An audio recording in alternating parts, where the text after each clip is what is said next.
Look, up in the sky, it's a bird. It's a plane. No, it's Chris Reeve dressed up as Clark Kent posing as Superman. Ugh, Jesus.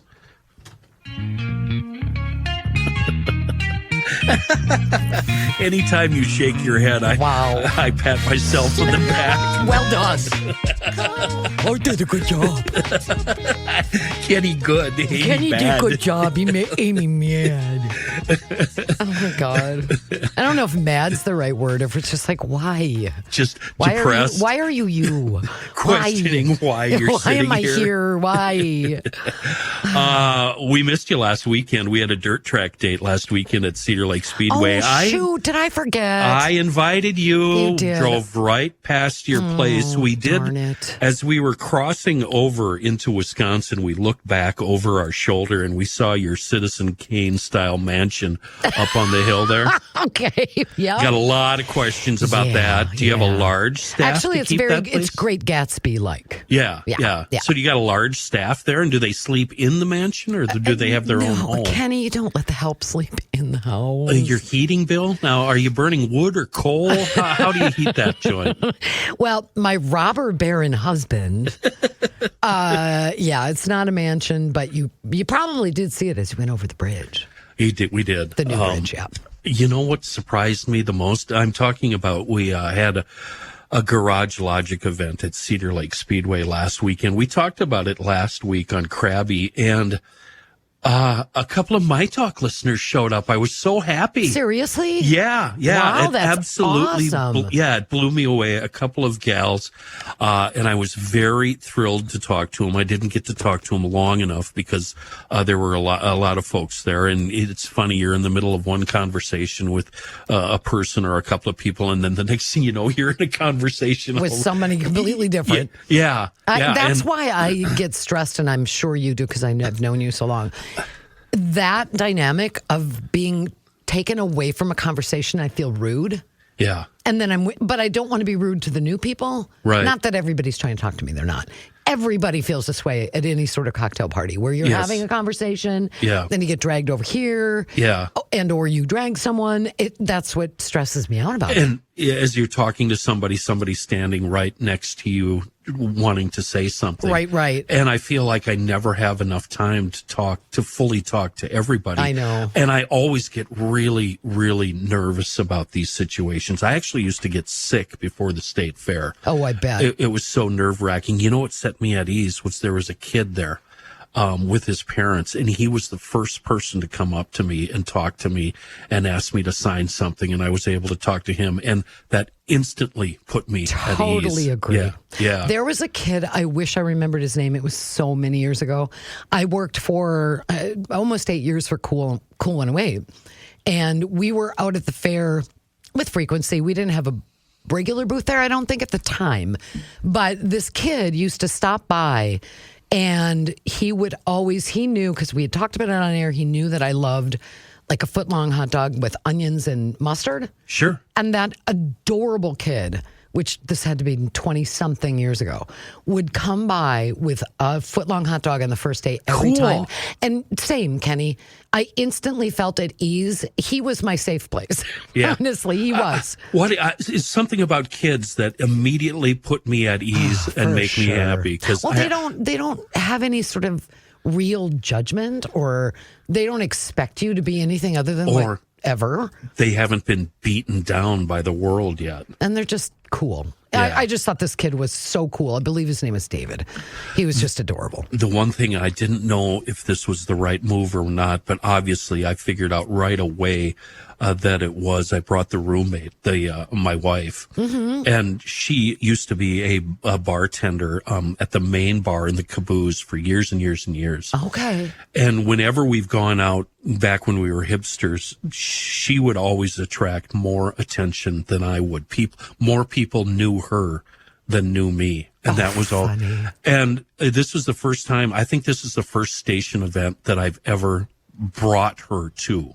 Really? She may have seen a few minutes of a show at the state fair.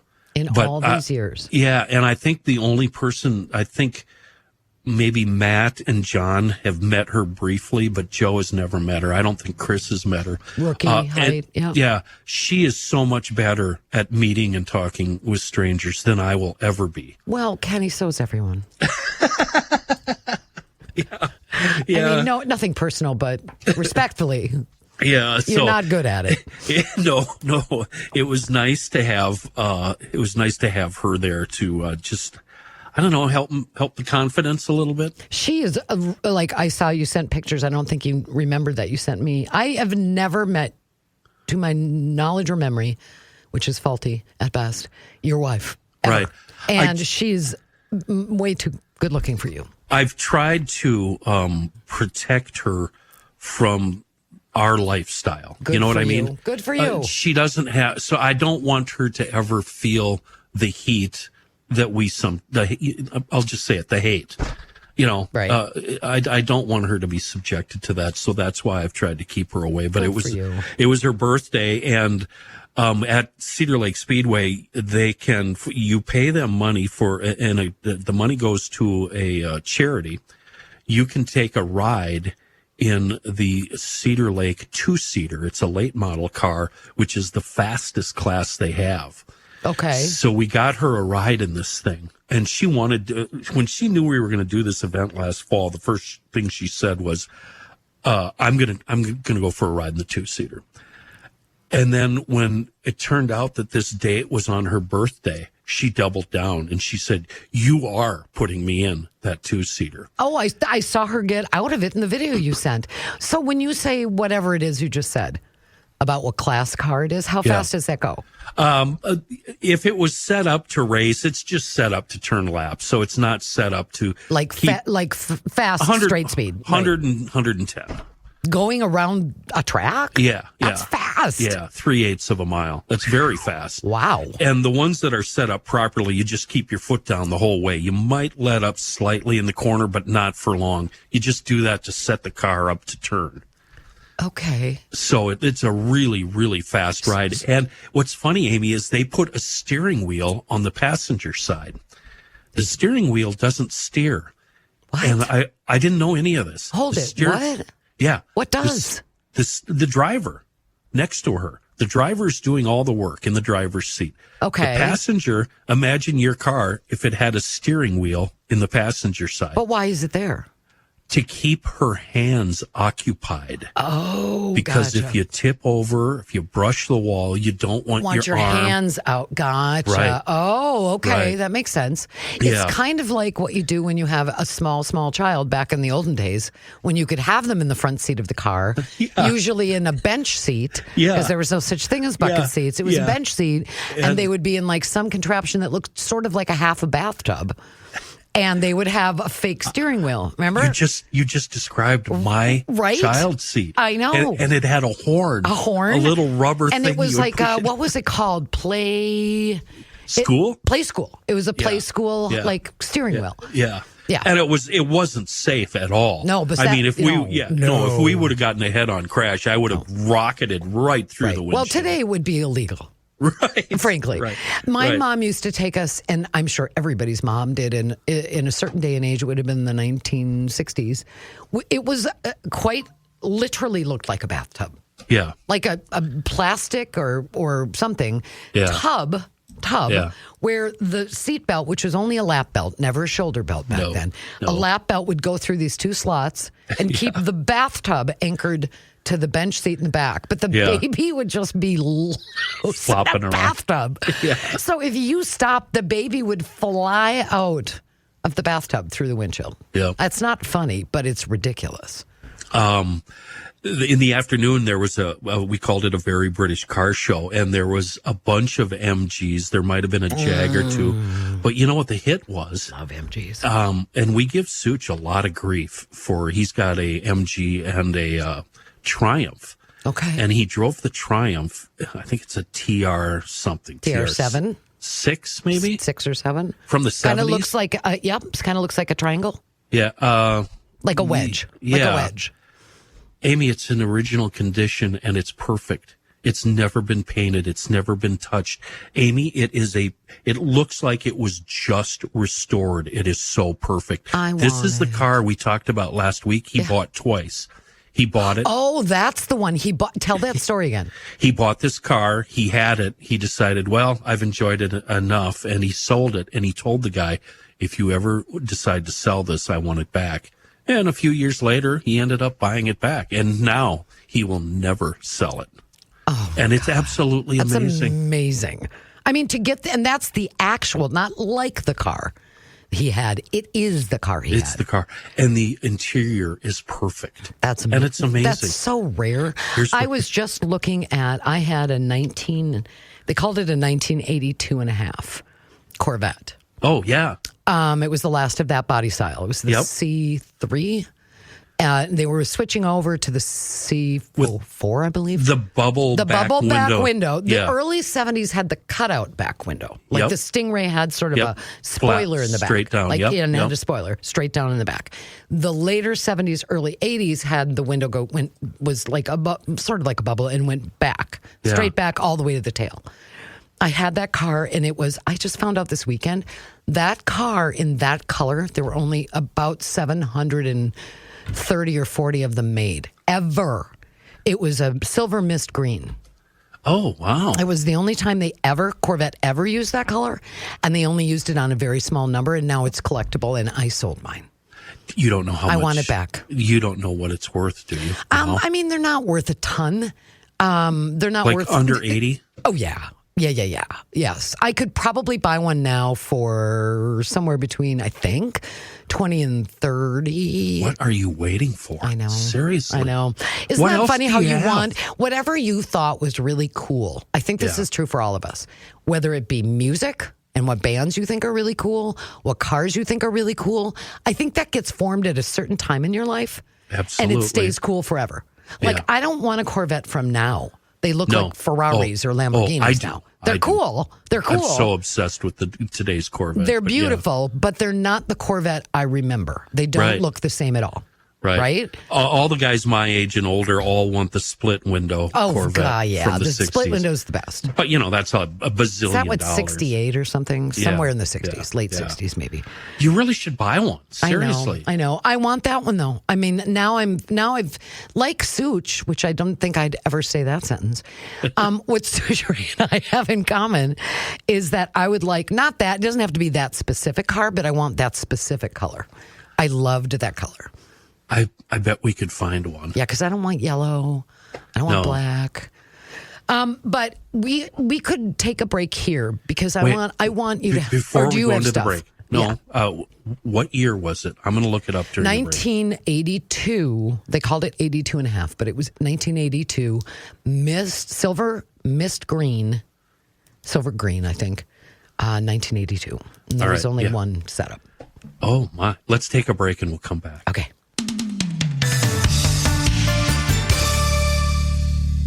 It's summer road trip season here in these United States of America. And if you do a road trip on a motorcycle, boy, DennisKirk.com, the best and easiest way to shop for motorcycle parts and accessories. That's not all they do, though. If you do that road trip in a vehicle, pulling a trailer with maybe a UTV, we also call them side-by-sides, or an ATV, four-wheeler, or dirt bikes on the way to a riding area, DennisKirk.com, also a great source for parts and accessories. And it doesn't matter what kind of motorcycle you ride. Doesn't matter if you have one of those really fun sport UTVs that you can jump approaches with, or maybe just a workhorse for around the property. Dennis Kirk will equip you with the parts and the gear and apparel that you're looking for. If the part exists, DennisKirk.com has it in stock. We're talking over 185,000 parts and accessories in stock right now. I've been to their facility. I've been in the warehouse. I can attest to it. They have everything. With DennisKirk.com, we also get same-day shipping on orders if you get them in before 6 p.m. Central, and all orders over $89. Are you listening? Hello? Is this thing on? Orders over $89 ship for free. Hold it, $89? $89. Oh man, I'm glad I didn't miss that. Yeah, you spend $90 it ships for free. It's amazing. And you know what? If you order a helmet or any clothing, don't worry about it. All customers of DennisKirk.com get free returns on helmets and apparel, no matter what you ride. Get equipped at DennisKirk.com. Amy, I've never seen this color before. Isn't it amazing? And there were only like 762 of them or something. You know, What was muscle cars, why do people go with orange or red or blue? I'm sorry to you if white? you own one, but you know what yellow? this color, Amy, is kind of a variation of the color that Chevy had in the mid-'60s. Yeah. It's a little lighter Yep. and a lot more sexier. Isn't it beautiful? And so I'm looking at a bunch of them. I looked at a video while we were on break. You know how much you're going to pay for one of these? How much? $17,000. Is that all? Up to 21. That's not bad. I can do that. But do it. Oh, here it is. Here it is. Okay, it says, the most notable thing about the car, a 1982 Corvette, may be its rare paint color, silver, green, metallic. I had no idea when I had it. Just 723 Corvettes done in that shade ever. Wow. Isn't that just the coolest? You're going to be sorry that you brought this up with me because now I have Now something. will you start looking for one for me? Yes, obsessively. I know. I check so many spots every day. Oh, There's good. a I'm place glad because I don't know called, where to look. a place called Bring a Trailer where the fancy cars get sold. There's obviously a Facebook Marketplace. And yeah, there's so many spots. I want this color. But let me tell you, and you, Kenny, of all people, will understand this because you would do something very different than I would do, being who you are. I have a house as we speak. Yeah. It's not, despite what Kenny said, it is not a giant house by any stretch of the imagination. It's not. It's huge, But big. upstairs on the main level, there's a two-car garage, a 2+ car garage. Downstairs, there's another 2-car garage. That does not mean I live in a big house, people. It just means it has excessive amounts of garage space. But I could put that Corvette in the downstairs garage. Is it separated from the living space? Do you have to go through a door to get into the downstairs garage? Yeah, it's connected to the downstairs part of the house. Is there any way you could make that door bigger and just park the car right in your house? No. Yeah. Why would I do that? I don't know. That's what I would do. See, that was my whole point initially of saying, I know if there were 4 garage stalls, you would fill them because you have 20 boats or whatever. But I have right now just 1 car in 4 stalls, so I have room. Is my point. If I wasn't married, there would be a vintage snowmobile. I know there in would. my dining room where my dining room table sits right now. Why do people do that? I don't know. Why would you keep a car or a motor? Didn't you and I talk one time about some guy who kept his motorcycle in his house? I don't know, but I'm going to tell you right now, the guy's brilliant. That's how you do it. That's how you do it. If I was married to somebody who wanted to put their car or motorcycle in the house, we would be divorced very quickly. I have thought about it. This studio, by the way, would be really easy to get a motorcycle in here. I just have a motorcycle right behind me. How cool would that be? You have so many motorized things. Let's talk about Clark Kent. You know, I've been researching this today to try and come to you with some sort of sense of getting my arms around this topic and why it is a topic. Yeah. And I cannot figure it out. Reavers is helping us record today. Yeah. I just want to ask Reavers, do you know anything about this controversy involving the new Superman movie and that it's too woke? I knew it was coming out, and I've seen public criticism, but it's basically on social media, which is a giant cesspool. So I haven't putting too much stock into it. Okay. But I also, I loved Superman as a kid, watching it. I wasn't a comic book guy. I have zero interest in seeing this movie. I am telling you. What do you mean by woke? Is he like bi or is he? Well, no, he's none of those things. But here's the problem with bringing this story to you. I wish in the few hours I'd spent, I have talked to our 27-year-old social media director. Yeah. I have talked to Grant. I have talked, who's a superhero movie guy. Yeah. I have read. I have gone online. I can't figure out exactly what they're objecting to. I saw Superman last night. Okay. And I am not a superhero movie person necessarily. Oh. Like I don't watch Marvel. I haven't watched a Marvel movie in years. Okay. I do love Batman.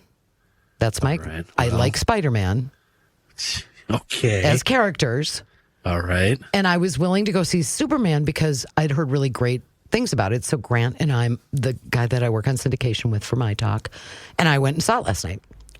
Grant is like a younger version of me, probably a little more open-minded than I am. Yeah, I would, again, not a high bar, respectfully. Yeah, so we went and saw this movie, and it's actually a great movie, and it's getting really good reviews if you take the rest out. But it's being criticized by some people as being too woke. I don't know what that means. I knew that going into the movie. I knew it while I was watching the movie. I knew it after I saw the movie and was driving home, and I knew it all morning and till now. I still can't figure out quite what the problem is. Look how many papers I have. I have a stack of research on this, and I don't know. Do you have somebody's... Okay, let me just give you an overview, okay? Yeah, do that. Okay, for those of you who don't know anything about this movie, and by the way, until yesterday, neither did I, so you're in good company.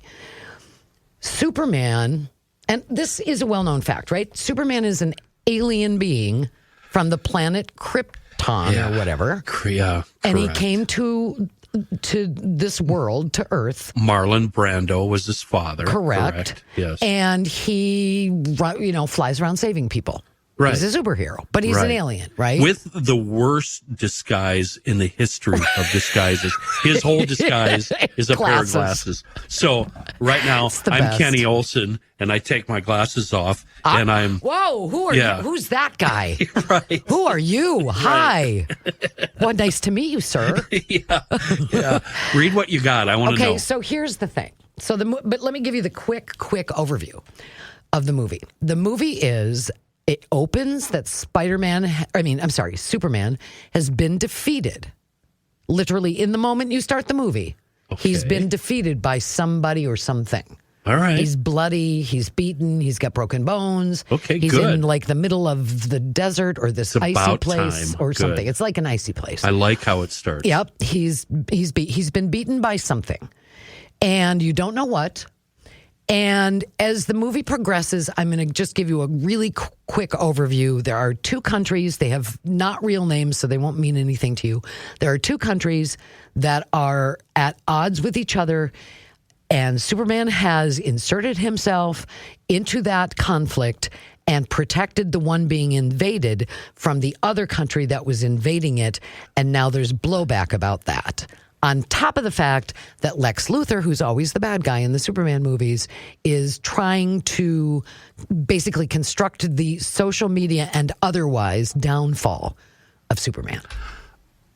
Well, I can see already. It's a comparison to real world events. Right. You're hearing Israel. And Lex Gaza, Luthor right? is he the president? Is he the current president of the United States? No. Okay. I don't know I don't even think you see the president of the United States, and the references are very vague. Okay. But nonetheless, I as I'm watching the movie, I was trying to figure out what I wish this was a call-in show so someone could explain to me what the problem is. Because I'm looking through this. I talked to Quinn, our social media director, this morning. Yeah. He told me that at some point, by the way, I'm going to say this about the movie. I really enjoyed it. I think it's a really good movie. Here's what I know about superhero movies. Marvel's had a ton of success. DC has not. DC is Batman. Okay. That was going to be... Batman's done really well, but Suicide Squad's never done well. Hardly anything else that DC's ever done has never done well. There's one that has a really sassy superhero played by a very, very popular actor.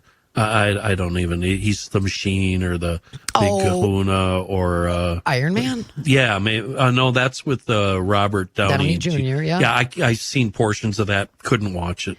Okay, this is probably the wrong conversation with the wrong person, but okay. No, but I do. Tell me the difference. Tell me some of the Marvel movies. What are they? Marvel would be, I don't know, help me, Chris. Guardians of the Galaxy. Yeah, Guardians of the Galaxy 2.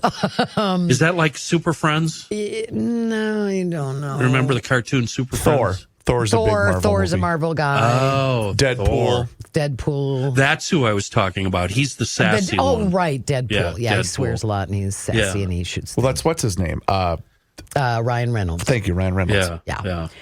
So they've had a lot of success, but DC, except for Batman, back in the olden days, they haven't had much success. So Superman is a DC movie.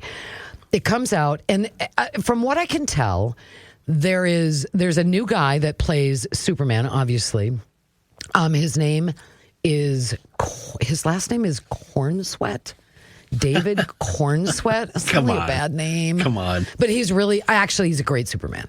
David Cornsweet is amazing. Actually, the casting is amazing. But apparently, chiseled. He looks very chiseled. He very much is. He looks exactly like you want Superman to look. Yeah. And and all the critic reaction is by and large pretty positive. But apparently, in an interview, is what I've finally dug to the bottom of. I'm sorry, it took a long time to get to this. He said at some point in an interview, the new Superman, David Cornsweet, as he was talking about the movie, that Superman in this movie, as always, epitomized all these wonderful qualities like loyalty and and safety and courage and acceptance and saving people and all of those things. But what he said was, because do you remember what Superman's catchphrase is? Up and away. Up and away, but it's true. It's what? Shoot, now I have to look it up. But he was saying all these other things about Superman. Catchphrase. All I know is what they used to open Truth, the Justice, and the American Way. Oh, right. So as he's describing this in an interview, he says Superman is going to be and always has been about truth and courage, and he adds other words. There's 8 or 9 descriptions he's giving, but he includes truth, justice. He doesn't say the American way because he's not trying to use that catchphrase. He does include truth and justice in the description, but he says truth, justice, courage, hope, acceptance, love, caring, kindness, and all those other things. And so because he left out American way, people thought that they were intentionally leaving America out of the movie. I can see. That makes I could write a tweet right now, and it would be the same tweet that's been done over and over again. I used to be a fan, but there's no way in hell I'm going to darken the door of one of these theaters if he doesn't represent the American way. And it'll be some version of that over and over and over again. And that's why social media is it's a hellhole. But here's the other thing that James, the guy that is the director of this movie has done an amazing job. He also did Guardians of the Galaxy for Marvel. But this guy has talked about the fact that it's a movie about kindness and about courage and about, saving people and being human, even though he's an alien. And that seems to be coming up as a negative, which I don't quite understand. And they're also saying because he's an alien that he stands in for immigrant.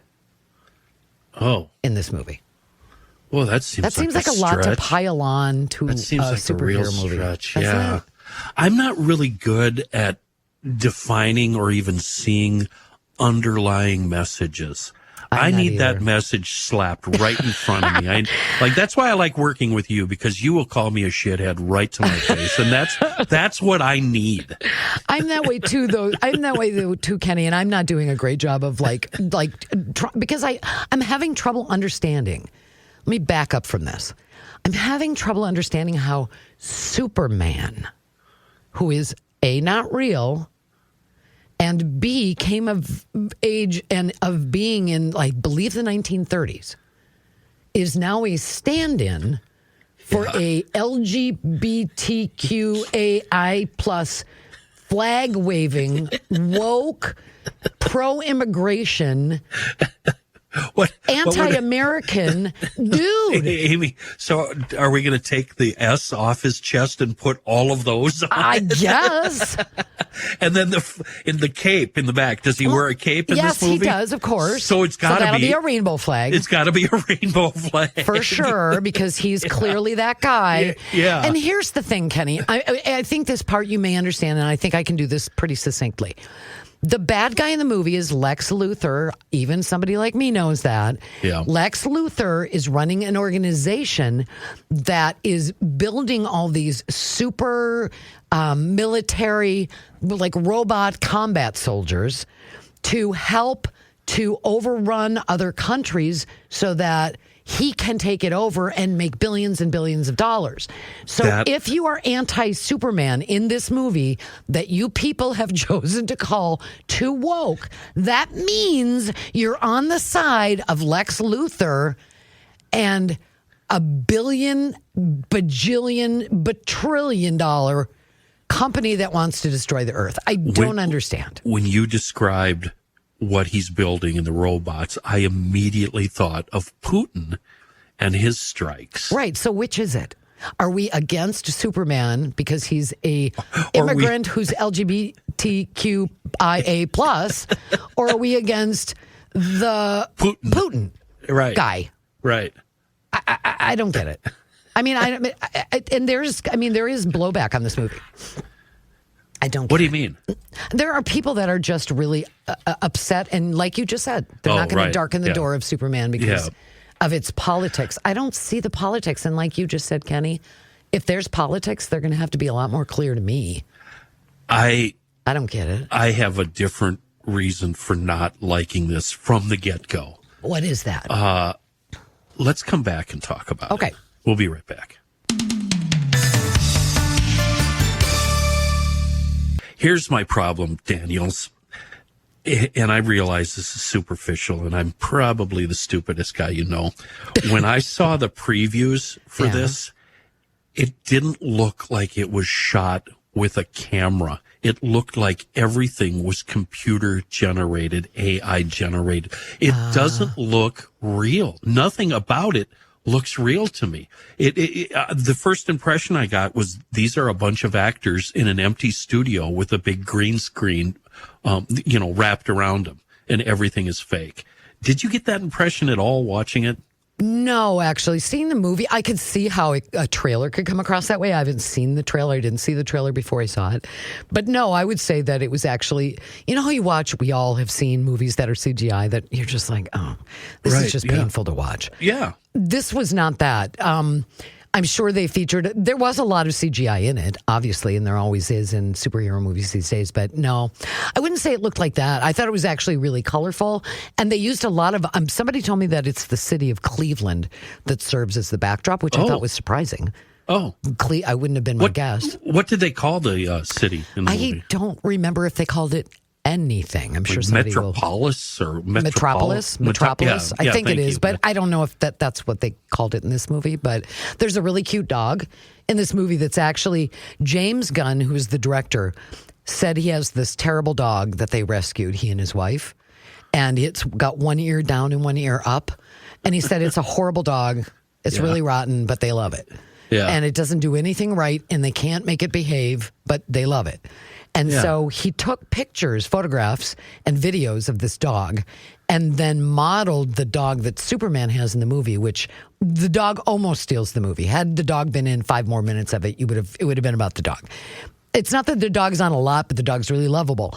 And the dog was then turned from whatever color he is in James Gunn's real life to just this white dog. But he's got one ear up, one ear down. He does not behave. Superman cannot get him to do anything that he wants him to do. And it's James Gunn's real dog. That's what he was modeled on. And he actually looks, you know how CGI animals don't look, they don't move right? Awful. They just, you know what I've noticed? They don't have any weight to them.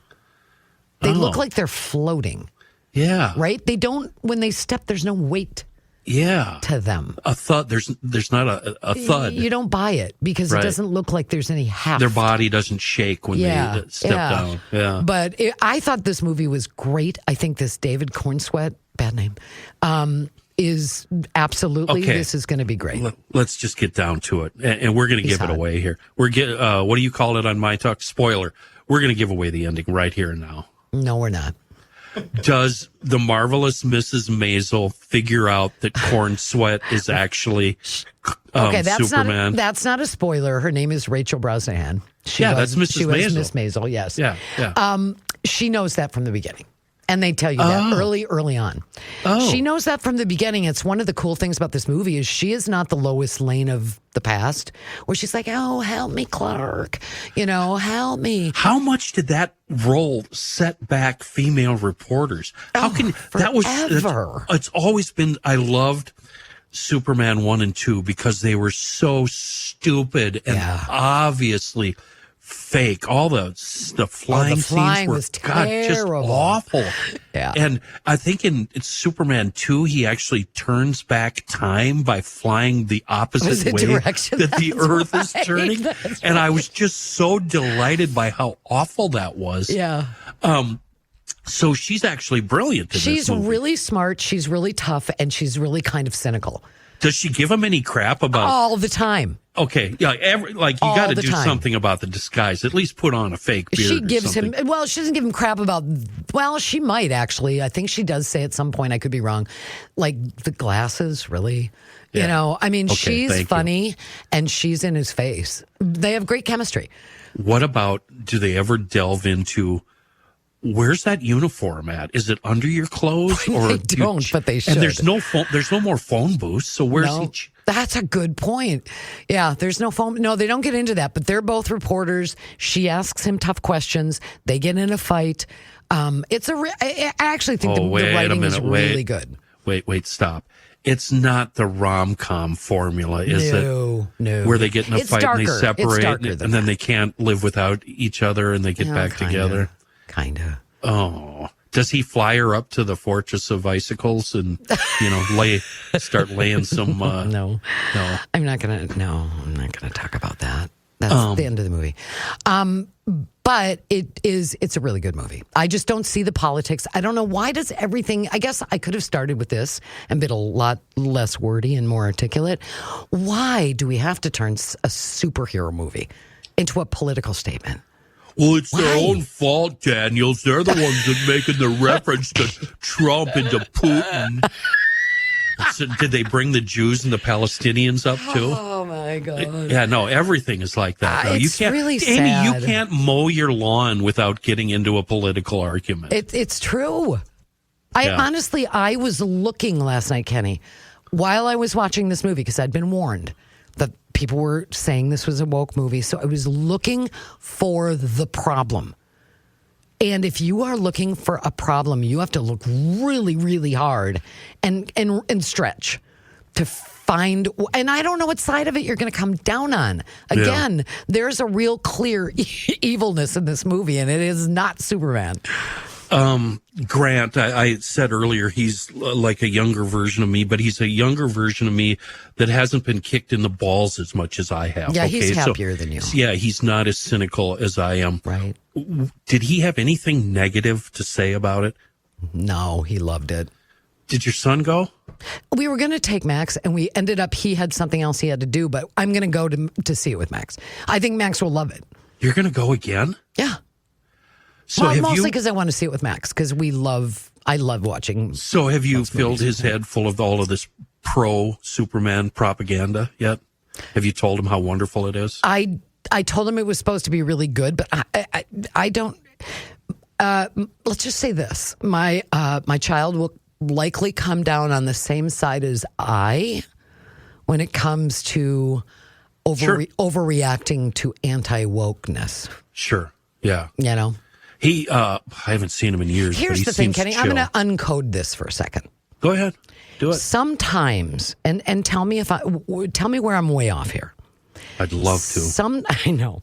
Sometimes when people say woke, it seems to me what I hear is when I talk about humanity or kindness or respectfulness or any of those kinds of things, those all seem to come up as woke values. But they used to be just good values. Acceptance, vulnerability, humanity. When I think of woke people, I think about people I don't hang out with. That's my definition. Okay, but what does that mean? Softies, people that use the term toxic male, of which I am one. No, you're not. And toxic male would be the guy. Toxic masculinity. That drives the big pickup truck that has the tow strap and the jumper cables and can fix it, replace a tire on the side of the road. I can pull you out of the snowbank. But those are all, Kenny. I can build you a porch. But those are all facts, and they're kind of awesome. What you don't do, to my knowledge, is drive up behind me in my smaller car. No, so all I can see in my rearview mirror is the grill of your car. I don't do that. And then swear at me. Well, I do swear at you, and I don't like you. But the reason I'm glad you brought that up. The reason I don't do that is because for years and years and years, I drove a Honda Accord. Oh. And even somebody in a sedan is intimidating when you're in a Honda Accord. Virtually every other vehicle on the road. That's true. So when especially at night, when I'm behind somebody, I do stay way back. And I realize my factory bright headlights are dim. My factory dim headlights are way too bright. But, I don't know what the hell I'm supposed to do about that. I know. Why is that too, by the way? What is that? Because somebody told me, we're going way down a track, but somebody told me that it's the temperature of the whiteness. It's too bright. It's too like it's the wrong color of white. Yeah. But Kenny, here's the thing in terms of that, because this whole thing has been sort of about wokeness. All of the things you described, and I would say this just generally speaking from a left of center person, all the things you just described about yourself are facts. Yeah. You have a car, you have a truck, you can fix things. Yeah. None of those are the least bit problematic in my world. It's not about that. It's not about those facts. It's about the attitude behind the facts. That's where those definitions come in, I think. This is way more complicated than I ever thought. I know. I'm sorry. I'm sorry. So I wish I'd been more articulate, but Superman's a great movie. Don't think about politics when you go in. Eat a big box of popcorn. Everything's going to be okay. I was doing a little research. I talked to you this morning about the first two Superman movies. The one thing I discovered that I didn't realize until I started reading the Wikipedia page, almost all of the actors in Superman 1 and 2 are gone now. Really? Yeah. There's only 2 or 3 actors that are still alive, and they were kids when the movie was shot. What year did those movies come out? Like 70s, 80s, right? 81, and they were both shot together. Oh, that's right. And then they realized that the opening date of 1 was coming up quickly, and they had to hurry up and finish 1 before they shot 2. Okay, so you have Christopher Reeve. Well, Hackman just died. That's true. Oh, that's right. Brando, Hackman. Who was Lois Lane? Lois Lane is gone, but the gal that played the girlfriend of Hackman is still alive. And if I wasn't so lazy, I'd have the Wikipedia page up right now. But I thought that was interesting. I also Margot Kidder? Yes. Margot Kidder, yeah. She's still alive, right? No, she's gone. Oh, she was Lois Lane. Yeah, she was Lois Lane. Margot Kidder's gone. Gene Hackman's gone. Sarah Douglas, Ursa, Terrence Stamp. This is all from Superman 2. Jackie Cooper, long gone. Yeah. Ned Beatty, gone. Gone. Valerie Prine. Wow. She's the one that's still alive. She was the girlfriend of Hackman. Okay. Superman. When it was shot, it was the most expensive movie ever shot at $55 million. It made $300 million. Oh my gosh. Christopher Reeve, Superman, he made $250,000. Brando, get this, $3.7 million. Hackman, $2 million. Superman made $250K. Wow. Here's some cat food. Get out of my office. Seriously, wow. Superman hit the road. Wow, yeah. I'm looking at the list from Superman 1, and they're almost all gone. They're You're almost right. all gone. Larry Hagman, Yeah. Gene Hackman, Marlon Brando, Ned Beatty, Christopher Reeve, Glenn Ford, Margot Kidder, Susanna York, Trevor Howard, William Russell, all gone. Yeah. One other thing I want you to do for me. Have you seen The Marvelous Mrs. Maisel? You know what? I haven't, and people keep recommending it. It's been years. Just watch the first 2 episodes. Okay. Tell me what you think. I just want to know your review of the first 2 episodes. Just the first 2 of all the seasons. Just the first 2. Yeah, of the first season. Okay. I have seen this, I'm going to say 4 times. Are you kidding? And now I'm to the point where the same with the last Tom Cruise movie, the Top Gun movie, where I just fast forward to the parts I want to see. Okay. Because the writing is so good. The gal, she plays Lois on Family Guy. What the hell is her name? She is really good in this movie. Alex Borstein. Oh, yeah.